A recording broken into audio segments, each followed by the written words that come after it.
बिस्मिल्लाहिर्रहमानिर्रहीम। आज जो है वो हमारा इंटरव्यू का सेशन नंबर 9 है और इसके अंदर हम पोल्ट्री साइंस के सब्जेक्ट को डिस्कस करेंगे। लेक्चर्स मैंने आप लोगों को कुछ प्रोवाइड कर दिए थे और बाकी भी आप लोगों ने डिफरेंट सोर्सेज को जो है वो कंसल्ट किया होगा और कुछ चीज़ें हमारी इस डिस्कशन के अंदर जो है वो इंशाल्लाह कवर हो जाएंगी। तो आज के लेक्चर में हम डिजीज़ पे, पोल्ट्री डिजीज़ पे डिस्कशन करेंगे और उसके बाद कल दोबारा हम पोल्ट्री का एक और सेशन करेंगे और उसमें मैनेजमेंट पे बात करेंगे, हैचरी मैनेजमेंट और फार्म मैनेजमेंट के ऊपर।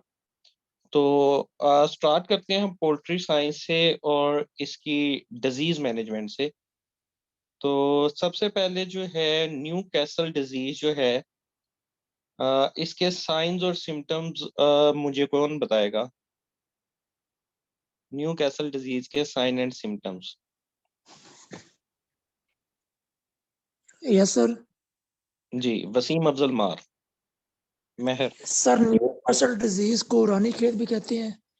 हम्म। It is caused by paramyxoviridae family. ठीक है। सर इसमें सिस्टम जो है वो 3 इन्वॉल्व होते हैं: डाइजेस्टिव, रेस्पिरेटरी और नर्वस। सर ठीक है। डाइजेस्टिव सिस्टम में ये होता है कि इसमें ग्रीनिश डायरिया आता है, hmm. Sometimes sir blisters in mouth. और रेस्पिरेटरी के अंदर सर हमारे पास ये है कि इसमें नेजल डिस्चार्ज आता है, हम्म। Sneezing, coughing, tracheal rales. और sir hmm. At the end जो है वो नर्वस साइंस इसके अंदर आती हैं। हम्म। नर्वस साइंस में जो मेजर साइन है वो सर पैरालिसिस है और टॉर्टिकुलस है, टर्निंग ऑफ नेक। सर इसकी 3 बेसिकल स्ट्रेन होती हैं: लेंटोजेनिक, मेसोजेनिक और विलोजेनिक।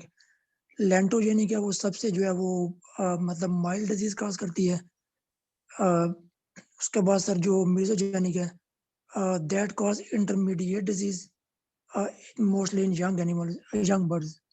और जो लेंटोजेनिक है सर वो, सॉरी सर, विलोजेनिक, ये सर जो है ना क्रोनिक डिजीज काज करती है। इसके जो है वो मोर्टेलिटी रेट जो है तकरीबन 90 to 100% होता है इसके अंदर। ठीक है। Yes sir. अब आपने देखे न्यू कैसल डिजीज के बारे में बताया, मैंने आपसे क्वेश्चन किया कि साइन एंड सिम्टम बताएं न्यू कैसल डिजीज के। ठीक है, आपने वहां से स्टार्ट किया, बताया। जो मेन 3 साइन है इसके, जो 3 इसके हमें मिलती हैं फाइंडिंग्स, वो आपने नहीं मतलब बताई। Sir greenish diarrhoea. हाँ, सर पोस्टमार्टम लीनियस की बात कर लेते हैं। पोस्टमार्टम के ऊपर सर जो है हेमरेजेस ऑन टिप ऑफ प्रोवेंटिकुलस। ठीक है। इसके अलावा? इसके अलावा सर इंटेस्टाइन के ऊपर जो है ना वो इरोजन या अल्सर वगैरह होते हैं। उसके लिए स्पेसिफिक टर्म यूज होता है। Sorry sir. इसके अलावा पोस्टमार्टम लीजन्स में एक तो आपने बता दी, प्रोवेंटिकुलस के ऊपर हेमरेजेस, ये जो हम पिक्चर में भी देख रहे हैं। Yes sir. दो और जो होती हैं वो इम्पोर्टेंट होती हैं इसके अंदर लीजन्स। कोई और बताए न्यू कैसल डिजीज का postmortem lesions. Sir newcastle disease के अंदर जो पोस्टमार्टम रीजन है that that is also called ट्राइका. First one is the hemorrhages on the proventriculus. Second, hemorrhages in the cecal tonsils, and third, hemorrhages and pinpoint button-like ulcers on the intestine. Good. ये जो है एक अच्छा answer है कि 3 main sign होते हैं जैसा कि इन्होंने बताया। एक तो जो प्रोवेंटिकुलस होता है उसके ऊपर हेमरेजेस। सेकंड नंबर पे बटन लाइक अल्सर्स, हम इसके लिए स्पेशल वर्ड यूज करते हैं, button like ulcers in the intestine. और थर्ड नंबर पे जो है हेमरेजेस इन सीकल टॉन्सिल, सीकल जो टॉन्सिल हैं उसके अंदर हेमरेजेस मौजूद होते हैं। तो न्यू कैसल डिजीज को न्यू कैसल डिजीज क्यों कहा जाता है, कोई बता सकता है?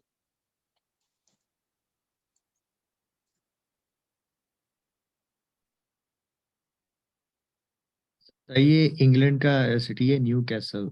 उधर जो है ना वो ये रिपोर्ट हुई थी फर्स्ट टाइम। Very good. और रानी खेत क्यों कहा जाता है इसको? ये इंडिया में पहले जो है ना वो रानीखेत में हुई थी। रानीखेत एक एरिया वहाँ डिस्कवर हुई थी, वेरी गुड। और एनडी जो है क्या जूनोटिक डिजीज है? नहीं सर, एंटी नहीं है, AI avian influenza zoonotic. ND zoonotic disease नहीं है। कोई और इसका आंसर करना चाहे? सर एनडीबी जूनोटिक है, इसमें पिंक आई आई मतलब होती है। हम्म ये हम्म मतलब रिसेंटली आइसोलेट किया है during screening on airport somewhere in the world. Airport. Good good, ऐसे ही है कि ये जो है इंसान इसका जो वायरस है उसका कैरियर बन सकता है, और ये आंख में जो है वो समटाइम जो है मौजूद होता है इसका वायरस। और इंसानों में ये कोई ज्यादा साइन सिम्टम नहीं, जस्ट पिंक आई जो है वो काज करता है। तो समहाउ हम इसको कह सकते हैं कि जूनोटिक है, लेकिन वो साइन एंड सिम्टम नहीं है, जस्ट माइल्ड सा साइन है जिसको हम पिंक आई डिजीज कहते हैं। ठीक हो गया। तो न्यू कैसल डिजीज का ट्रीटमेंट जो है वो कौन बताएगा? बिलाल अब्बास, आप बताएं मुझे, न्यू कैसल डिजीज का ट्रीटमेंट क्या होता है? सर ये वायरस की डिजीज है सर, इसका कोई स्पेसिफिक ट्रीटमेंट नहीं है। सर, इसका हम्म सिम्टोमेटिक ट्रीटमेंट करते हैं। सर अगर जीआईटी का इश्यूज आ रहे हैं तो जीआईटी के लिए सर डायरिया कंट्रोल करने के लिए सल्फोनामाइड्स दे देंगे। सर रेस्पिरेटरी के लिए टाइलोसिन एनरोफ्लॉक्सासिन दे देंगे, यूज करेंगे। हम्म और सर ये जीआईटी को रेस्पिरेटरी सॉरी जीआईटी और रेस्पिरेटरी कवरेज कर देंगे। और नर्वस के लिए क्या यूज करेंगे? सर नर्वस तो टर्मिनल स्टेजेस में सर बहुत कम चांसेस होते हैं सर्वाइवल के लिए। तो क्या फिर इन्हें बे यारों मददगार छोड़ देंगे कि कोई दोस्तों को बुला के तिक्का पार्टी कर लेंगे, क्या करेंगे इनका? सर इसमें सर वो और इसके अंदर मल्टीविटामिन देंगे, साइनोफिट्रेस वगैरह सपोर्टिव ट्रीटमेंट साथ से। मल्टीविटामिन देंगे, ठीक है। और कोई मुझे बताए कि प्रॉपर ड्रग का कॉम्बिनेशन बताएं, कोई सी 3 ड्रग बता दें जो एनडीए डिजीज आई भी है और उस फॉर्म के ऊपर चलेंगी।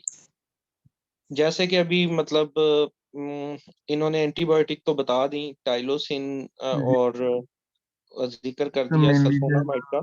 तो ये एक वायरल डिजीज है, और इसमें हम सेकेंडरी बैक्टीरियल इन्फेक्शन को बचाने के लिए एंटीबायोटिक नहीं दे सकते पोल्ट्री में, लंबी लाइन लग जाएगी वेरी नेक्स्ट डे। जी बिल्कुल अगर जैसे ही हम बिल्कुल एंटीबायोटिक देंगे लंबी लाइन लग जाएगी, मोर्टेलिटी बहुत ज्यादा इंक्रीज हो जाएगी, तो हम एंटीबायोटिक नहीं देते एनडी डिजीज में।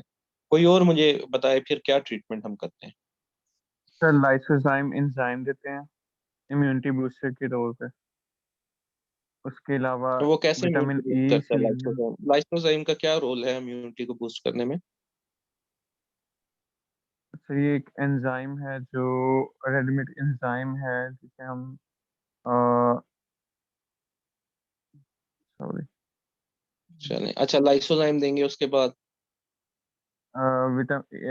विटामिन ई और सेलेनियम देंगे, तो ई सेल करते हैं। विटामिन ई और सेलेनियम, ठीक है। वो एंटीऑक्सीडेंट है और भी इम्यूनिटी बढ़ाने में भी इसका काफी रोल है।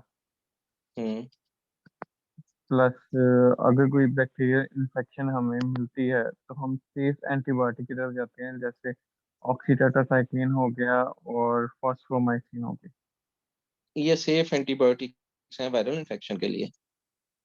जी कहीं देखी है आपने यूज होते हैं एनडी के अंदर ऑक्सीटेट्रासाइक्लिन, या जस्ट थ्योरेटिकल बता रहे हैं? नहीं, मैंने यूज होती हुई देखी है ऑन आपने फार्म लेवल, यूज होती हुई देखी है। लेयर जो या ब्रीडर स्टेरॉइड फॉर्म था? ब्रॉयलर पे। ब्रायलर के ऊपर लेयर आपने लेयर और एनडी के ब्रीडर केस में में ऑक्सीटेट्रासाइक्लिन यूज होते देखी है? फॉस्फो तो कंफर्म है, लेकिन ऑक्सी भी हो जाती है, फास्फो, लाइक फास्फो में किसी क्या है? फॉस्फोमाइसिन है, एंटीबायोटिक है। फास्फोमाइसिन है, अच्छा।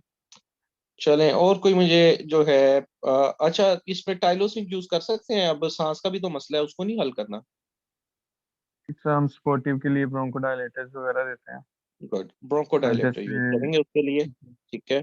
अच्छा, और कोई मुझे ट्रीटमेंट बताना चाहे, और अगर कोई प्रैक्टिकली जिसने फॉर्म पे काम किया हो वो बताना चाहे एनडी का ट्रीटमेंट, कोई आप में से पोल्ट्री फार्म पे काम करता रहा है या करता है?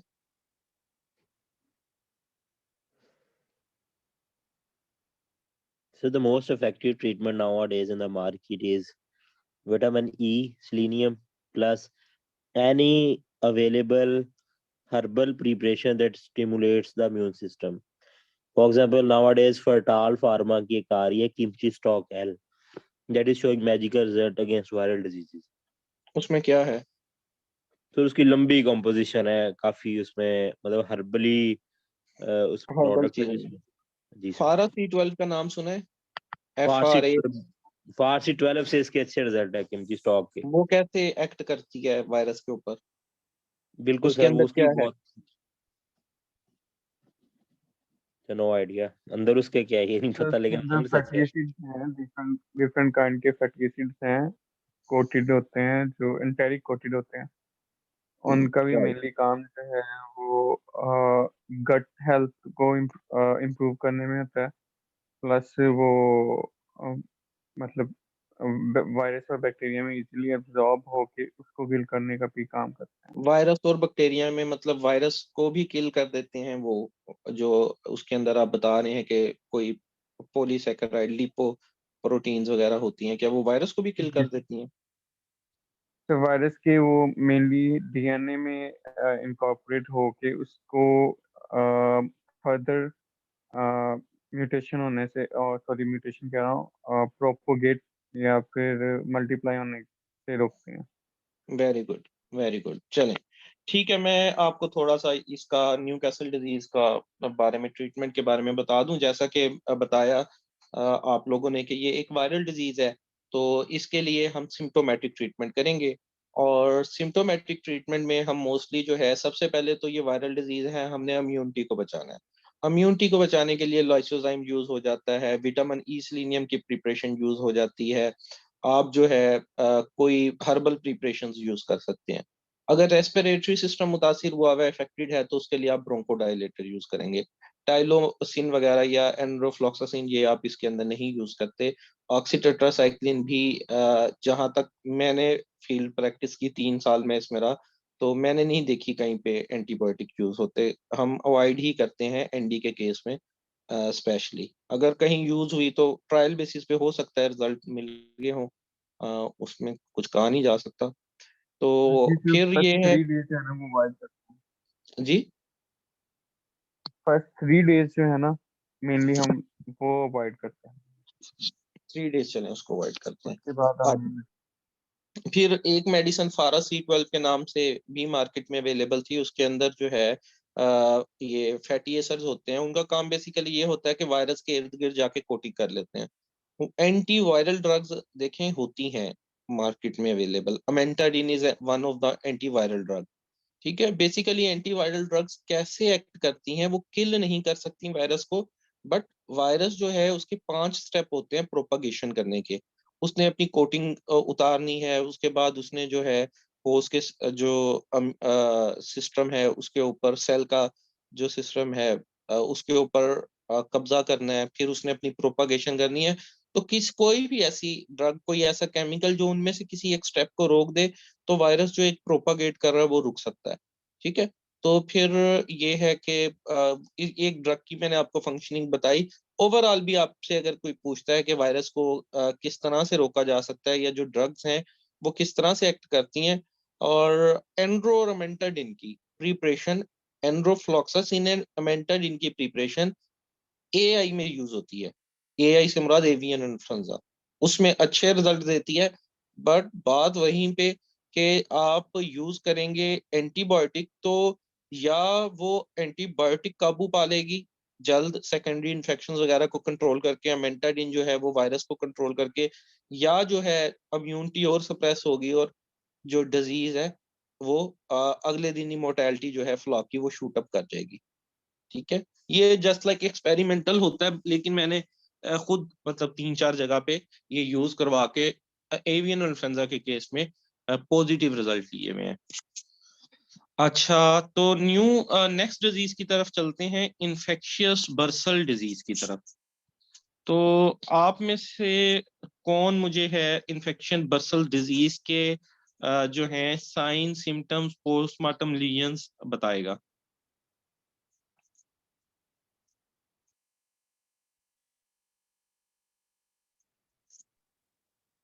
जैसे इन्फेक्शियस बर्सल डिजीज सर बिना वायरस के जैसे होती है, जिसके मोस्टली जो क्लिनिकल साइंस हैं वो हमें बर्सा की शक्ल में दिखती हैं। एनलार्ज बर्सा हो जाता है जब हम उसे ओपन अप करते हैं, तो उसमें हेमरेज या अगर लेट स्टेज में अगर वो डिग्रेस हो जाता है आफ्टर इनलार्जमेंट, तो उसमें कीशियस कलर का हमें मटेरियल मिलता है।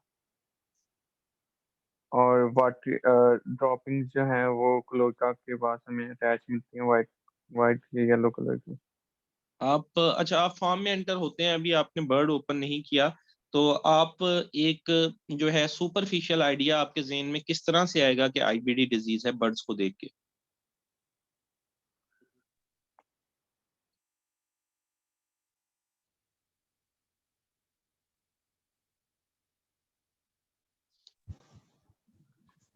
जी, कोई बता सकता है?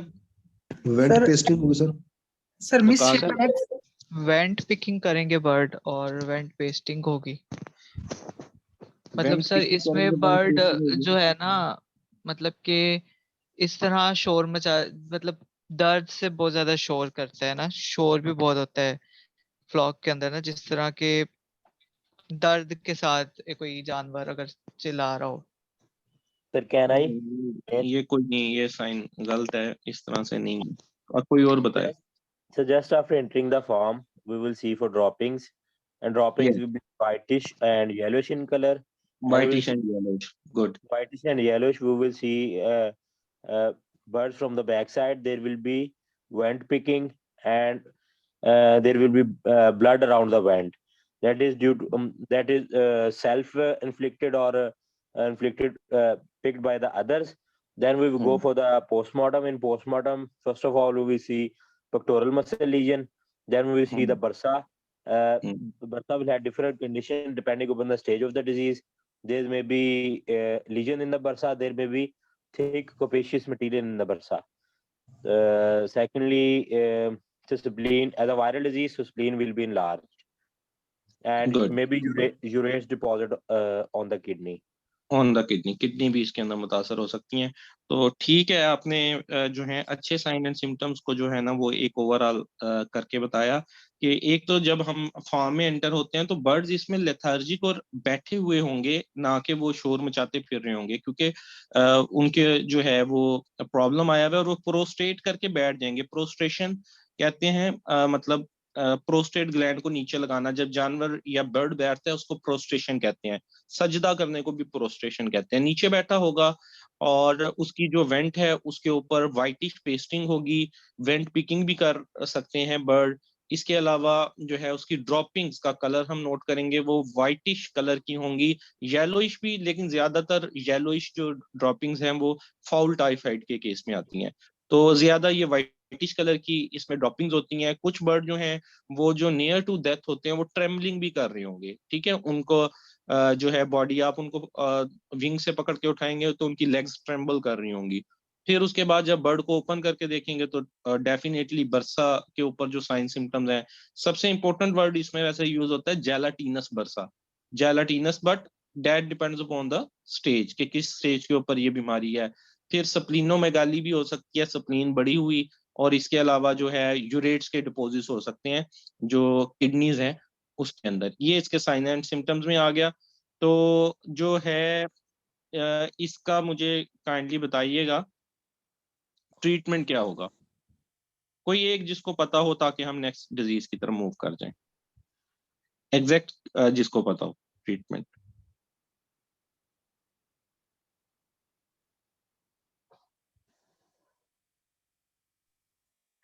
सर इसमें मेनली जो है फ्लशर्स ही यूज करते हैं हम। एक तो वो बैक्टीरिया को जो है एलिमिनेट करता है, सेकंड जो है यूरेट्स के पोजीशन को कम करता है, बैक्टीरिया और को किस बैक्टीरिया को रिमूव करना है हमने? यूरेट्स को हम इसमें फ्लशिंग यूज और करते हैं क्योंकि वो वायरस यूरेट्स को। को, वायरस को जी, और फ्लश आउट वायरस को। करता है। जी, प्लस जो वेंट का एरिया जो नैरो हो गया है उसको उसके लिए भी फीसिस जो है इजीली पास हो जाए उसके लिए भी फ्लशिंग ही यूज होती है। तो ये जो फ्लशर है ये बाकी भी डिजीजेस पे हम क्यों नहीं यूज कर लेते कि वायरस फ्लश आउट हो जाए बॉडी से? तो वायरस फ्लशिंग जो है वो एक्स्ट्रा मतलब आ जाता है इसमें। मेनली जो है ये फीसिस को और यूरेट्स को रिमूव करने के लिए फ्लशर यूज करते हैं। फ्लशिंग मेरा जहां तक ख्याल है वो वायरस को नहीं, फ्लशिंग इसमें किडनीज को नॉर्मल करने के लिए और जो यूरेट्स की अकामुलेशन है उसके लिए यूज करते हैं। बिल्कुल फ्लशिंग इसमें यूज होती है, जो मेन प्रोटोकॉल है पहला। उसके अलावा और क्या चीज देंगे हम?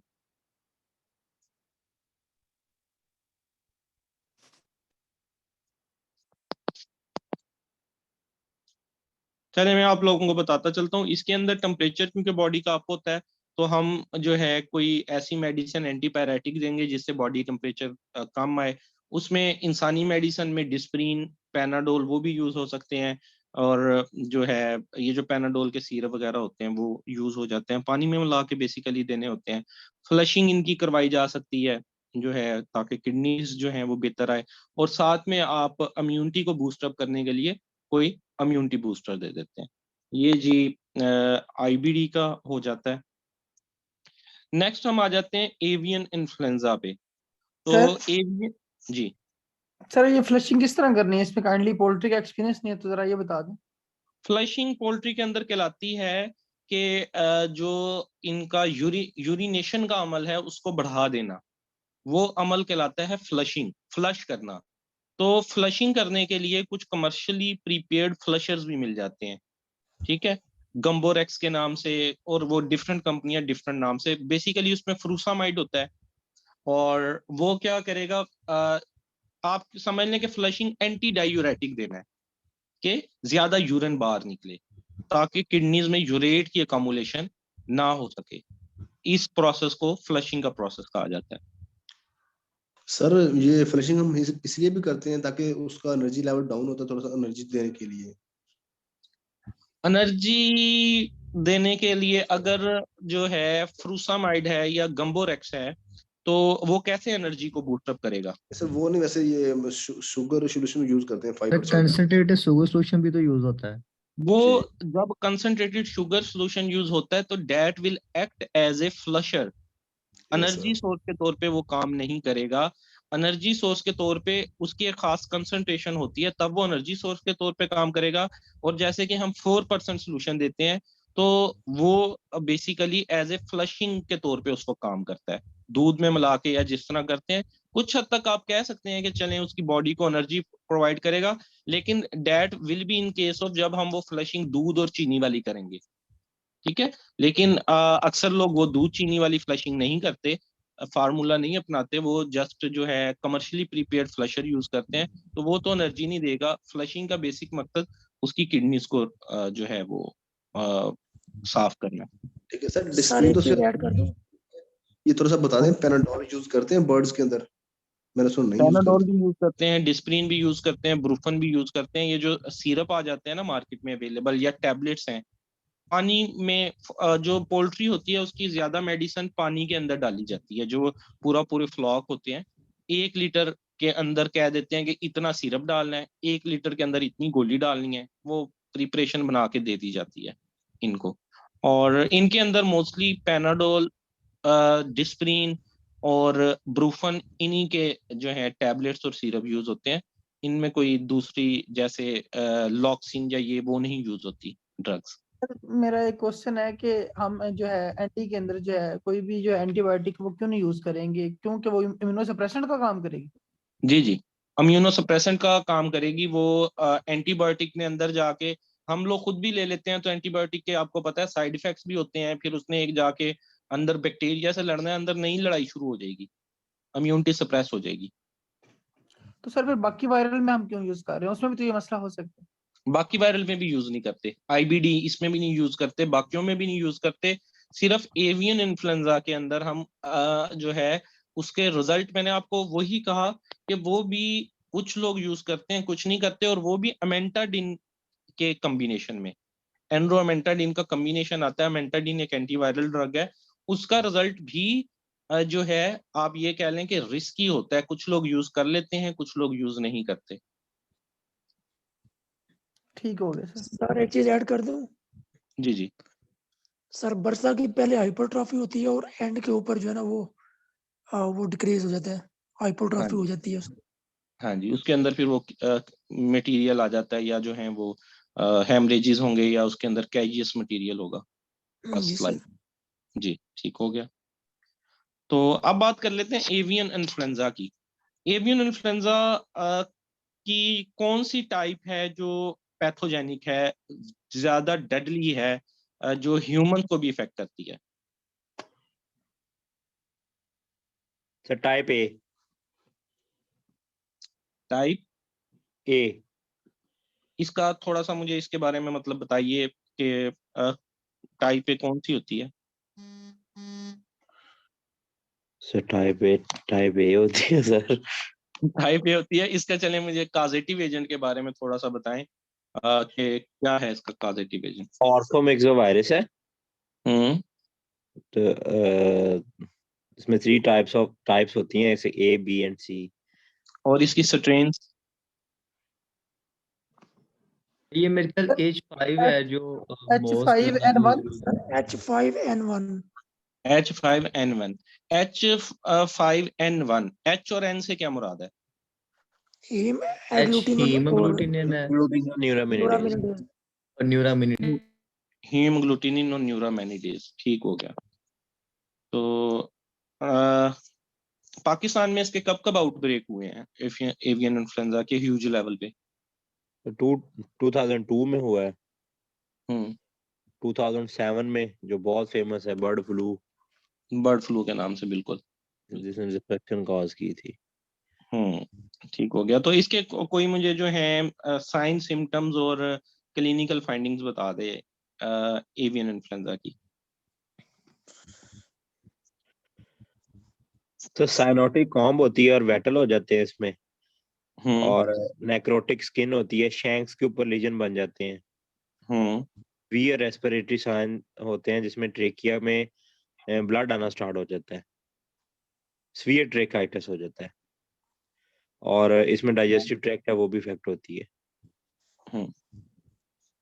बर्ड को ओपन करेंगे तो क्या आपको जो है मेन साइन और सिम्टम क्या मिलेंगे? अब जो आप कह रहे हैं ब्लडी ट्रैकिया, वो तो आईएलटी के अंदर भी आ जाता है ना, इन्फेक्शियस लेरेंजियोट्रैकियाइटिस में, और उसका मोस्टली ये साइन है। तो इसमें क्या साइन मिलेंगे एवियन इन्फ्लुएंजा ने बर्ड के अंदर जो है उसका पोस्टमार्टम करने के बाद? सर जो इसकी एयर सैक्स हैं, थोरेसिक एंटीरियर जो एयर सैक्स होती है ना, उसमें सर हम्म। जो मतलब लंग जो उसका मतलब बॉर्डर होता है ना, वो सर हम्म। ब्रेक होना शुरू हो जाता है, जो one of the most prominent sign भी कहा जाता है। क्या होना शुरू हो जाता है वो? सर वो मतलब धुंधला होना शुरू हो जाता है। अच्छा, तो वो तो सीआरडी और सीआरडी में भी होगा वो तो। सर सीआरडी में जो है वो सारा हो जाता है, जो ये मतलब मुझे मतलब फील्ड से बात पता चली है, मैंने थ्योरेटिकली कहाँ से नहीं पढ़ी, मेरे जीएम साहब ने बताया था कि जो उसके मतलब पेरिफेरी है ना एयर सैक हम्म। की, वो धुंधली होती है एआई में, और जो सारा है वो सीआरडी और इकोलाई अच्छा, वगैरह के। इसके अलावा और कोई साइन सिम्टम? जब प्लग फॉर्मेशन होती है, बाइफर्केशन ऑफ ट्रेकिया। नहीं, वो आईवी में होती है, वो आईबी में होती है। इन्फेक्शियस ब्रोंकाइटिस में होती है वो तो। सर इसमें भी बनती है, उसमें सर ट्रेकिया में बनती है, इसमें बाइफर्केशन पे बनती हाँ हाँ, गलत कह रहे हैं। उसमें बाइफरकेशन पे बनती है, इन्फेक्शियस ब्रोंकाइटिस में उसका पैथोग्नोमिक साइन है ये इन्फेक्शियस ब्रोंकाइटिस का, बाइफरकेशन पे जो है के कैरियस प्लग बन जाना। Sir haemorrhages on shank region. Haemorrhages on shank region होते हैं ये। और इसके अलावा इसका प्रोवेंटिकुलस में कोई नहीं होता? नहीं। समहाउ हो सकता है, थोड़ी सी इम्यूनिटी डाउन होती है तो वहां पे आ जाते हैं साइन।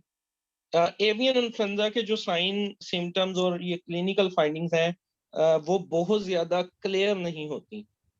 ठीक है, बहुत ज्यादा ये क्लियर नहीं होती बर्ड के अंदर। आमतौर पे इसका जो है टेस्ट जो है सीरोलॉजिकल करवाया जाए, तो ही ज्यादा सामने आता है, बाकी साइन सिम्टम की बेस पे जरा कम ही पता चलता है कि ये एवियन इन्फ्लुएंजा है। हसीब जवाद ने जैसे बताया कि 2-3 चीजें हम देख लेते हैं, सायानोटिक कोम, बट सायानोटिक कोम और डिजीज में भी हो सकती है। शैंक्स पे हेमरेजेस एक पॉइंट है कि चले वो हम देख लेते हैं। बर्ड को ओपन करते हैं तो उसके अंदर जो आप कह रहे थे जैसे प्रोवेंटिकुलस, उसके ऊपर भी हो सकते हैं, बट नॉट नेसेसरली, थोड़ी मिकदार में मौजूद होते हैं, ठीक है, एवियन इन्फ्लुएंजा में। लेकिन हम वहां से थोड़ा सा कंफ्यूज कर सकते हैं इसको एनडी के साथ।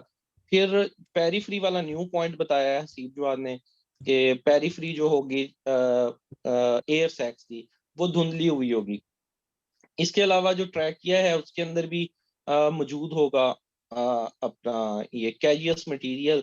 तो काफी इसमें 2-3 सिस्टम इन्वॉल्व तो हो रहे हैं, लेकिन कोई बहुत ज्यादा स्ट्राइकिंग फीचर ऐसा नजर नहीं आता जिसको हम पैथोग्नोमिक साइन कह सकते हो, जैसे बाकी डिजीजेस में हम कह देते हैं। आईबीडी के अंदर कह देते हैं कि बरसा की इन्वॉल्वमेंट है, एनडी के अंदर हम कह देते हैं सीकल टॉन्सिल है, बटन लाइक स्ट्रक्चर है, प्रोवेंटिकुलस पे हेमरेजेस हैं। तो इसमें मिले जुले कुछ साइंस होते हैं, और ज्यादा इसका जो फाइनल डायग्नोसिस है वो लेबोरेटरी के थ्रू किया जाता सर मैं एक चीज ऐड करूं आपकी परमिशन से। है। जी जी। सर रिसेंटली ना रिपोर्ट हुआ है पाकिस्तान में भी, चाइना में लास्ट ईयर हुआ था, H5 जो हाई पैथोजेनिक है ना सर, उसमें जो लीजन्स हैं ऑन पैंक्रियाज होते हैं, ड्यूडेनल लूप के अंदर जो पैंक्रियाज होता है उसके अंदर लीजन आते हैं H5 के केस में। H5 के केस में ठीक हो गया। जी sir, if some poultry personal will be there he might ask. ये रिसेंट हुआ, लास्ट ईयर में हुआ सर, लाहौर की एक लैब है उसने रिपोर्ट किया, पेपर भी इसका। गुड गुड हो गया। तो ये एक देखें पैथोग्नोमिक साइन, इसको हम कह सकते हैं कि ठीक है जी, जो पैंक्रियाज है उस पे साइंस होते हैं। चलें, बेहतर हो गया। सीआरडी और सीसीआरडी, पहले तो कोई मुझे इसमें डिफरेंस बताएगा, सीआरडी और सीसीआरडी में क्या डिफरेंस होता है?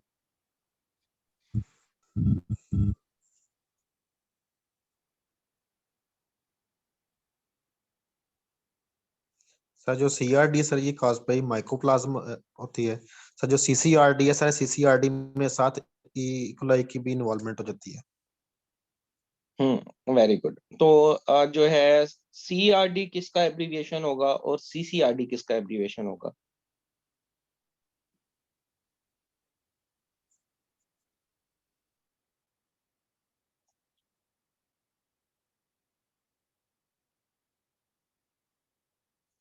जी Respiratory disease and chronic complex respiratory disease. क्या, दोबारा बताइएगा। CRD है chronic respiratory disease हाँ और जी, CCRD मेरे ख्याल हो जाएगा chronic complex respiratory। हाँ जी, कम्प्लेक्स क्रॉनिक रेस्पिरेटरी डिजीज। और ये कम्प्लेक्स हो जाएगा जब इसके अंदर इकोलाई भी अपना हिस्सा मिला देगी, तो ये कम्प्लेक्स बन जाएगा, कम्प्लेक्स क्रॉनिक रेस्पिरेटरी डिजीज। तो कोई इसकी ड्रग ऑफ चॉइस मुझे बता सकता है सीआरडी की? टाइलोसिन। टाइलोसिन। टाइलोसिन का थोड़ा सा अगर कोई मुझे बता सके कि ये एक्ट कैसे करती है, किस ग्रुप से ताल्लुक रखती है, और हम क्यों प्रेफर करते हैं फॉर माइकोप्लाज्मा टाइलोसिन को? किस एंटीबायोटिक के ग्रुप से ताल्लुक रखती है टाइलोसिन? मैक्रोलाइड से ताल्लुक रखती है। Very good. और सर इसका जो मोड ऑफ एक्शन है, जहां तक ये प्रोटीन सिंथेसिस को ब्लॉक करती है, गुड और माइकोप्लाज्मा के अंदर सर्वाल नहीं होती, इसलिए इसका प्रोटीन सिंथेसिस ब्लॉक होती है और इन्फेक्शन खत्म हो सकता है। Good good. टाइलोसिन जो है वो ड्रग ऑफ चॉइस है फॉर द रेस्पिरेटरी इन्फेक्शंस। अब जो रेस्पिरेटरी इन्फेक्शंस होते हैं वो मोस्टली, मतलब अगर माइकोप्लाज्मा की वजह से है, तो जो टाइलोसिन है वो इसकी प्रोटीन सिंथेसिस को, बैक्टीरिया को किल करने के, उसकी ग्रोथ को रोकने के डिफरेंट तरीकाकार हैं। कोई बैक्टीरिया की सेल वॉल पे असर करेगी, कोई सेल मेम्ब्रेन पे असर करेगी, किसी ने जाके डीएनए गायरेज के अमल को रोकना है, किसी ने जाके उसके राइबोसोम्स के अमल को रोकना है, प्रोटीन सिंथेसिस को रोकना है। तो जो मैक्रोलाइड ड्रग्स होती हैं, टाइलोसिन जिससे ताल्लुक रखती है, वो बेसिकली प्रोटीन सिंथेसिस को रोकती है। इसके अलावा इसकी परमिएबिलिटी लेवल बहुत अच्छा है टाइलोसिन का। जो बाकी ड्रग्स के मुकाबले में, बाकी एंटीबायोटिक्स के मुकाबले में परमिएबिलिटी लेवल अच्छा है, ये टिश्यू के अंदर तक जाके जो है इन्फेक्शन को क्लियर करती है। तो फिर हम रेस्पिरेटरी डिजीज में टाइलोसिन को ड्रग ऑफ चॉइस मानते हैं और समटाइम इसके साथ कॉम्बिनेशन बना लेते हैं डॉक्सीसाइक्लिन का या किसी और ड्रग का। ठीक हो गया जी। सीआरडी का कोई मुझे बता दे, जो काजेटिव एजेंट है वो कौन सा है, पूरा नाम? Mycoplasma gallisepticum. Good, mycoplasma gallisepticum.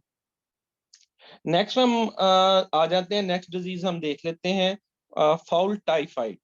तो फाउल टाइफाइड किस वजह से, इसका काजेटिव एजेंट क्या होता है और इसके साइन सिम्टम्स क्या होते हैं, कोई इसके ऊपर रोशनी डालना चाहे?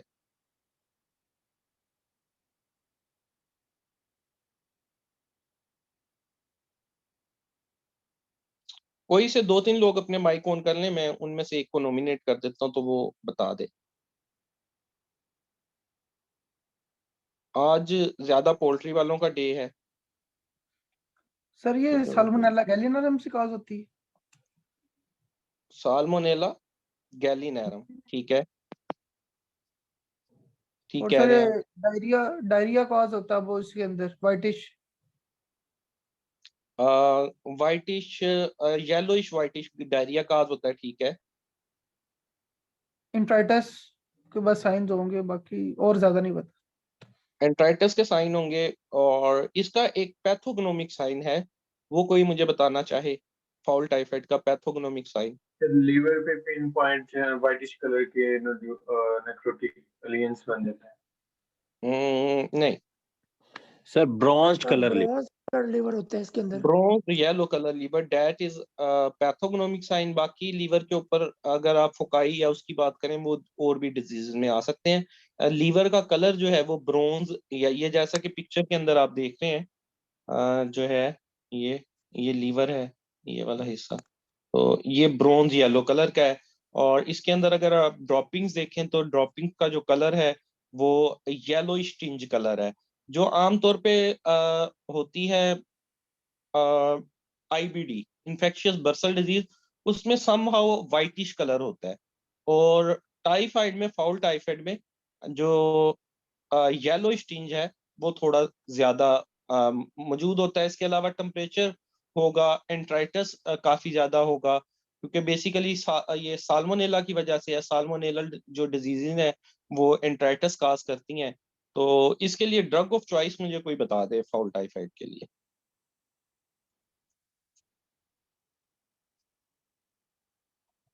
Sir sulphas drug.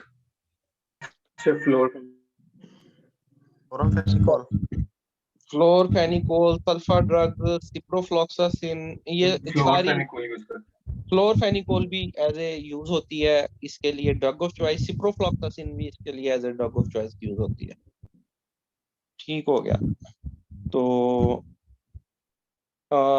लास्ट हम डिजीज पोल्ट्री की एक डिस्कस कर लेते हैं, कोक्सीडियोसिस। वैसे आप लोगों का जो इंटरव्यू है वो हेल्थ बेस है, तो हेल्थ वाले इंटरव्यूज में भी पोल्ट्री का, अब मेरा हेल्थ का इंटरव्यू था तो मेरे से एवियन इन्फ्लुएंजा के बारे में पूछ लिया था। तो मोस्टली जो है 2 डिजीज और कॉक्सी के बारे में भी पूछा था, ठीक है, 2 डिजीजेस के बारे में पूछा था। और मोस्टली अभी मैं इंटरव्यूज भी देख रहा था हेल्थ के, उनमें भी कॉक्सी और एवियन इन्फ्लुएंजा का जो 2021 में हुए, उसमें भी मैंने यही देखा कि इन 2 डिजीजेस के बारे में, तो ज्यादा वैसे इन डिजीजेस के बारे में क्वेश्चन कर लिए जाते हैं। तो मोटी मोटी पोल्ट्री की जो 4-5 डिजीजेस मैंने स्लाइड्स में भी दी हुई है, उनको थोड़ा सा आप लोगों ने थोड़ी कवरेज दे लेनी है। तो खासकर एवियन इन्फ्लुएंजा, उसकी स्ट्रेन्स के बारे में, क्योंकि वो जूनोटिक है और बर्ड फ्लू का इशू रहा, पाकिस्तान में भी इसकी आउटब्रेक हुई, तो इन मामलात को थोड़ा सा पूछ लिया जाता है इंटरव्यू में, जो हेल्थ का इंटरव्यू होता है उसमें भी। तो कोक्सीडियोसिस, कोक्सीडियोसिस का काज कोई मुझे बता दे क्या है? सर कोक्सीडियोसिस का अमीरिया स्पीशीज है। तो फिर इसको कोक्सीडियोसिस क्यों कहते हैं? सर इसमें अमीरियोसिस क्यों नहीं कह देते? सर इसमें जीआईटी जो ट्रैक है सर उसको प्रोटोजोल डिजीज है ये अमीरिया प्रोटोजोआ है। अमीरिया एक प्रोटोजोआ है, तो फिर इसको अमीरियोसिस हम क्यों नहीं कह देते, कोक्सीडियोसिस क्यों कहते हैं? सर मेरे ख्याल वो भी कहते हैं। इसका अच्छा, कोक्सीडियोसिस क्यों कहते हैं? दोनों अलग अलग नाम है इसके।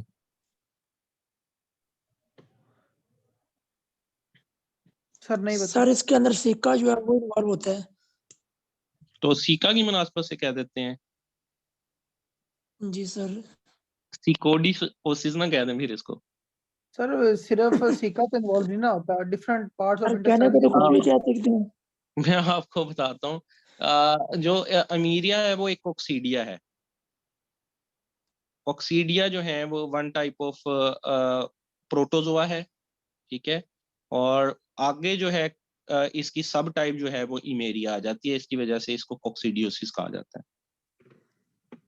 तो सीकल कोक्सीडियोसिस और इंटेस्टाइनल कोक्सीडियोसिस का कोई मुझे फर्क बता दे और काजेटिव एजेंट भी बता दे। सर अमीरिया टिनेला जो है वो तो सिकल कोक्सीडियोसिस करता है। इमेरिया टिनेला सीकल कोक्सीडियोसिस करता है, और इसमें क्या होगा? सर या आपको जो है ये हेमरेजेस फील होंगे सिकम के अंदर। इसके अलावा बाकी सर उसकी जो फर्दर टाइप्स हैं इसके अलावा तो नहीं पता। बाकी फर्दर टाइप्स में जो है अमीरिया नेकाट्रिक्स आ जाएगा, मैक्सिमा आ जाएगा और फर्दर, और ये 9 टोटल स्ट्रेन्स हैं इनके। नो है सर नहीं। मैं बता कोई और मुझे बताए इसका आंसर। सर इसके अंदर जो है ना वो सिक्का जस्ट लाइक मतलब ब्लड लाइक बैग जो है ना इस तरह का यस, नजर आएगा हमें। सीकल कोक्सीडियोसिस का जो काजेटिव एजेंट है वो इमेरिया टिनेला है। और जो सीका होता है, सीका क्या होता है, ये लार्ज इंटेस्टाइन का एक पार्ट होता है सीकम। वैसे तो ये छोटा सा होता है, लेकिन जब ये सीकल कोक्सीडियोसिस होती है तो उसके अंदर ये ब्लड के साथ बढ़ जाता है, एंगोर्ज विद ब्लड, ठीक है। जस्ट लाइक बैग, जिस तरह ये बता रहे हैं ब्लड के बैग, ये आपके सामने नजर आ रहे हैं, सीका के अंदर ब्लड भरा हुआ है, ठीक है। और इसके अलावा ज़ाहिरी बात है, जब सीका में ब्लड है और ये इंटेस्टाइन्स पे हेमरेजेस हैं तो ड्रॉपिंग्स के अंदर ब्लड आना शुरू हो जाएगा। और जो इंटेस्टाइनल कोक्सीडियोसिस होती है वो निकाट्रिक्स, मैक्सिमा और बाकी जो चिपीसीज हैं जिनमें निकाट्रिक्स पहले नंबर पे आती है वो काज करती है इंटेस्टाइनल, और उसके अंदर इंटेस्टाइन्स के अंदर ब्लड भर जाता है। जैसे ही आप ब्लड को ओपन करते हैं, इंटेस्टाइन हेमरेजिक होती हैं और इंटेस्टाइन्स के अंदर ब्लड भरा होता है। और कोक्सीडियोसिस का जो आप शेड में या फार्म में एंटर होते हैं तो आपको ब्लडी ड्रॉपिंग्स नजर आ जाती हैं कि ब्लड आया हुआ है।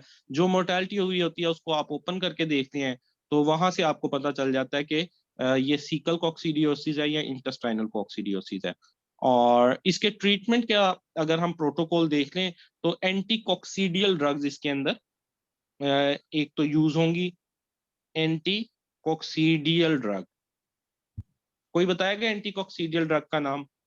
इसके अलावा विटामिन एडेक यूज कर लेंगे, या के का ज्यादा फंक्शन है क्योंकि के ने जो है वो ब्लड को क्लॉट करना है। बर्ड की मोर्टेलिटी हो सकती है due to blood loss, due to dehydration, तो हम एडेक यूज करते हैं। हम इसके अलावा इसके साथ कोई जो है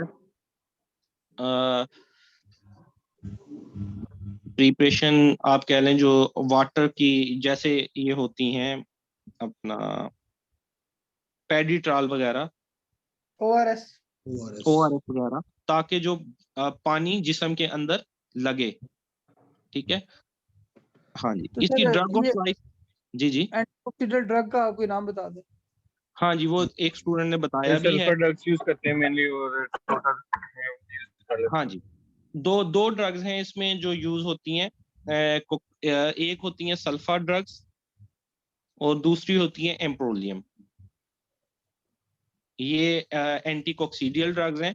जो सल्फर ड्रग्स हैं वो समटाइम हम यूज नहीं करते अगर इशू है नेफ्रोसिस का, क्योंकि सल्फर ड्रग नेफ्रोटॉक्सिक होती हैं।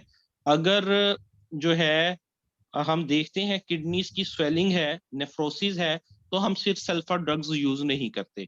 फिर हम एम्प्रोलियम को प्रेफर करेंगे।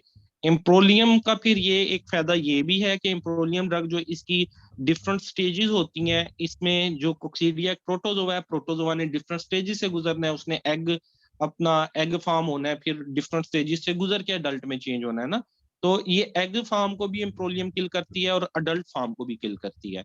जबकि जो सल्फर ड्रग है उसको हमें यूज करना पड़ता है, पहले 3 दिन यूज करते हैं, फिर हम 2 दिन का वक्फा करते हैं, क्योंकि एग्स नहीं किल करती सल्फर ड्रग। 2 दिन 3 दिन में वो एग जब दोबारा बड़े होते हैं, अडल्ट में चेंज होते हैं, तो फिर हम 2 दिन सल्फर ड्रग्स को यूज करते हैं। 5 दिन हमें 5 से 7 दिन ट्रीटमेंट देना पड़ता है विद सल्फर ड्रग्स। और सेकेंडली अगर आप बर्ड को ओपन करते हैं और उसमें कोक्सीडियोसिस मौजूद है, साथ में किडनीज इफेक्टेड है, तो सल्फर ड्रग नेफ्रोटॉक्सिक ड्रग्स हैं, हम फिर सल्फर नहीं यूज करेंगे। तो एम्प्रोलियम थोड़ी कॉस्टली ड्रग है, तो आमतौर पे फार्मर नहीं चॉइस कर रहा होता। लेकिन अगर किडनीज का मसला है और जल्दी आप चाह रहे हैं कि लंबा प्रोसीजर ना चले कि इतने दिन का, तो एम्प्रोलियम को हम यूज कर लेते हैं। ब्लड आ रहा होता है, उसको रोकने के लिए हम विटामिन के की प्रिपरेशन यूज कर सकते हैं, या एडक ADEK के नाम से, एडक के नाम से ड्रग प्रिपरेशन आ जाती हैं, वो यूज कर लेते हैं। जिस समय डिहाइड्रेशन वगैरह ना हो उसके लिए हम जो है ORS या पेडिट्रॉल वगैरह वो वाटर के अंदर इसका यूज करवा लेते हैं हम। तो जी ये जो है कुछ हमने डिस्कस कर लिया about the poultry diseases, birds की जो डिजीजेस हैं, इसके हवाले से आप लोग दोबारा से एवियन इन्फ्लुएंजा को, कोक्सीडियोसिस को और एंडी को खास तौर पे देख लीजिएगा। इनके बारे में चेयरमैन भी समटाइम क्वेश्चन कर लेता है, क्योंकि आमतौर पे चेयरमैन अमीर लोग होते हैं, उनके अपने कंट्रोल सेट भी हो सकते हैं और ये मसले मसाइल आते रहते हैं। तो सेकंड कल के लेक्चर में हम लोग ना अपना यूज करेंगे, अपना डिस्कस करेंगे पोल्ट्री का एक और करेंगे। उसके अंदर हम ना हैचरी की मैनेजमेंट और फार्म की मैनेजमेंट को डिस्कस कर लेंगे, थोड़ा रफली, बस ऊपर ऊपर से एक व्यू लेंगे, क्योंकि इनमें से बहुत ज्यादा डीप नहीं जाएगा। PRA का इंटरव्यू हो तो फिर तो जारी बात है, उन्होंने आपसे फार्म मैनेजमेंट भी पूछनी है, हैचरी मैनेजमेंट भी पूछनी है, एग की हैंडलिंग भी पूछनी है, वो सारे मामला करने हैं। लेकिन हम एक ब्रीफ व्यू ले लेंगे। आप लोग ये है कि पोल्ट्री की डिजीजेस को थोड़ा सा एक दिन में मजीद स्टडी करें, हैचरी मैनेजमेंट को सुपरफिशली देख लें और फार्म मैनेजमेंट को सुपरफिशली देख लें। और फार्म मैनेजमेंट में खासकर बायोसिक्योरिटी मेजर्स, उसको आप लाजमी तौर पे देखेंगे, बायोसिक्योरिटी और सैनिटेशंस को। तो बाकी जनरल नॉलेज का अगर हम कुछ पूछ लें तो कोई 7 कॉन्टिनेंट्स के नाम बता सकता है मुझे आप लोगों में से? दुनिया में 7 Asia, continent. Asia, Africa, north America, south America हाँ जी, और अंटार्कटिका, हाँ जी। और 2 मेन मुल्क रह गए जहाँ जाने का हर बंदा ख्याल करता है, Australia and Europe. Australia and Europe, right, Australia and Europe. अच्छा, जो है अमेरिका को किसने डिस्कवर किया था? वास्को डी कोलंबस गामा ने तो ने, हाँ, कॉलम्बस। देखे ना, मसला पड़ गया ना, एक कह रहा है वास्को डी गामा, एक कह रहा है कोलंबस। तो कोलंबस है। पहले सर कोलंबस। कोलंबस। तो वास्को डी गामा ने कौन सा एरिया डिस्कवर किया था? एक ही था। इंडिया। इंडिया। इंडिया, क्योंकि यूरोप से लोग निकले थे डिफरेंट एरियाज को डिस्कवर करने, और यहीं से यूरोपियन तरक्की का आगाज होता है। फिर यूरोप ने जो है, खासकर यूरोप से मुराद हमारा बरतानिया, उन्होंने मोर देन 50 कंट्रीज के ऊपर गवर्नमेंट भी की, क्योंकि इन्होंने शिप्स वगैरह ईजाद कर ली थी, डिफरेंट इलाकों में निकले। कोलंबस जो है अमेरिका की तरफ गया 1498 में, और 15वीं सदी में 1492 में वास्को डी गामा जो है वो आया इंडिया की तरफ, और फिर एक इनका निकल गया था ऑस्ट्रेलिया की तरफ, और फिर इन सारे कॉन्टिनेंट्स पे इन्होंने गवर्नमेंट की, ऑस्ट्रेलिया पे भी गवर्नमेंट की। ऑस्ट्रेलिया की तरफ कौन निकला था जिसने ऑस्ट्रेलिया को डिस्कवर किया था? कोई नाम बता सकता है?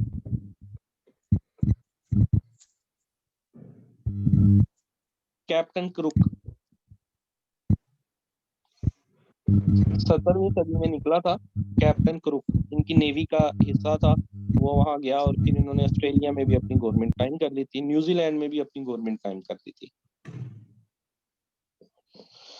अच्छा जी, मुझे ये बताइएगा कि दुनिया का सबसे बड़ा दरिया कौन सा है लंबाई के रुख, लेंथ वाइज दुनिया का सबसे बड़ा रिवर कौन सा है?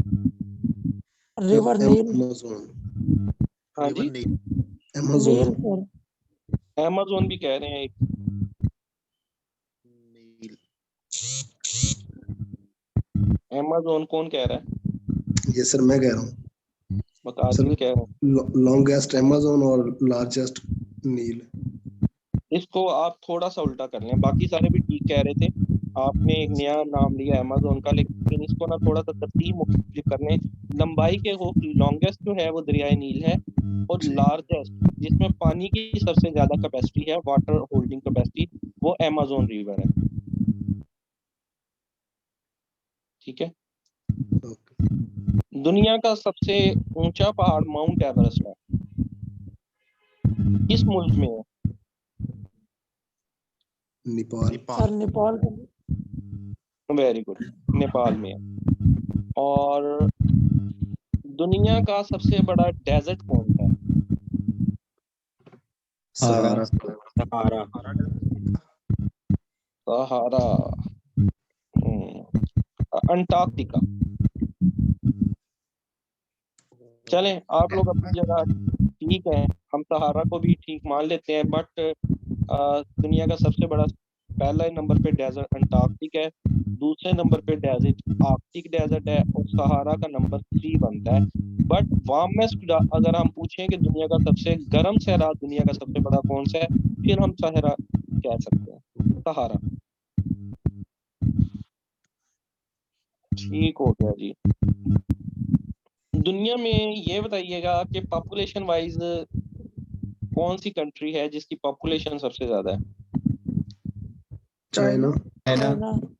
कितनी पॉपुलेशन है? 1.45 बिलियन।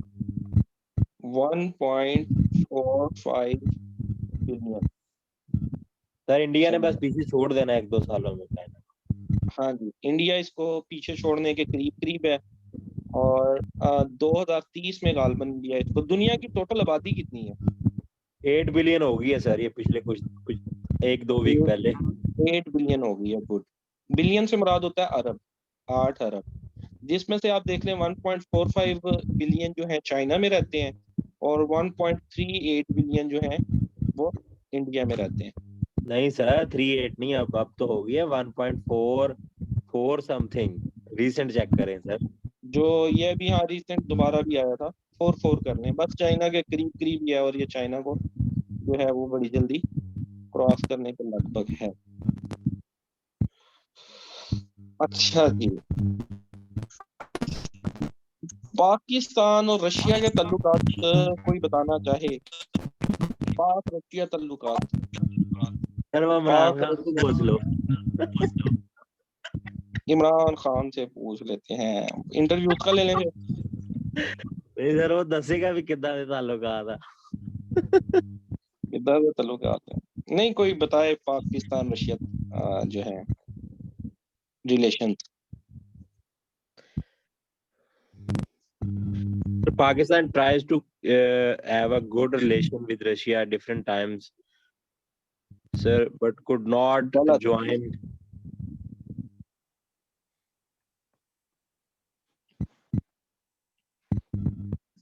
गलत। कैसे पाकिस्तान ने हमेशा कोशिश की है रशिया से गुड ताल्लुकात करने की? 1991 में तो तालिबान की मदद से हमने रशिया को तोड़ा था। जब जब अमेरिका और रशिया की वार हुई है, जब भी मामला खराब हुए हैं, हमने अमेरिकन लॉबी का साथ दिया है। वैसे हमने सेकंड ऑप्शन के तौर पे उन्हें भी रखा हुआ है, कभी रद्द नहीं किया।